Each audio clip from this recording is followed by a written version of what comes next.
I'd like to offer a very warm welcome to the pavilion on College Road, Stoke-on-Trent. This is a bit of a strange conjunction we've got here, because I'm talking to a group of people live who have been involved in the workshops as well as the talking shop, which I'll say just a little bit about in a second.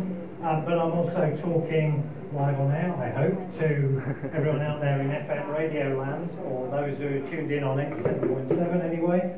And also possibly some people who might be tuning in over the internet on www.cre8radio.net. So, I'm standing here in the pavilion surrounded by a range of people, a range of creative activities, which I will say just a little bit about in a second.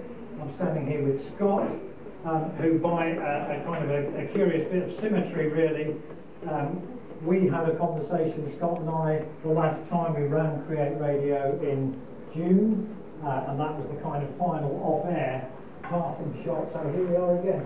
Here we are again 1 year later. I'd like to say what you were going to say as well, but thanks to everyone who has turned out today. Give yourself a round of applause firstly. Actually tuned into the radio station and is listening on 87.7 FM. We are going to be broadcasting, as many of you know, for the next 2 weeks, 24/7, night and day, on 87.7 and of course on cre8radiofm.net. If you're listening at home and perhaps you're involved, you're part of this local community, it's dead important that you get involved, because the radio that we're going to be making for the next 2 weeks is going to be speaking to you. We want to hear your voice on the station. The whole point of the project for the next 2 weeks is to get your voices heard and to make radio that's for you and made primarily by you.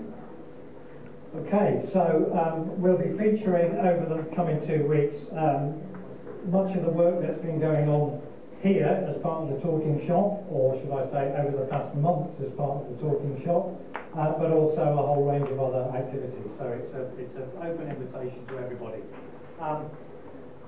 Just briefly, the workshops that's up in going on under the title of the talking shop. We have represented here people from Tectonic Plates, which is a painting on plates activity. We've got digital storytelling. We've got a range of images of pottery that have been coordinated by the good people from Art Waves. We've got the Creative Learning Network, and last but not least, and we're just about to hear something from them, we've had a set of music workshops from our friends at Planet Sound. So more or less without further ado, I'm going to hand over to Will and the crew from Planet Sound, and let's hear a bit of what they've been up to.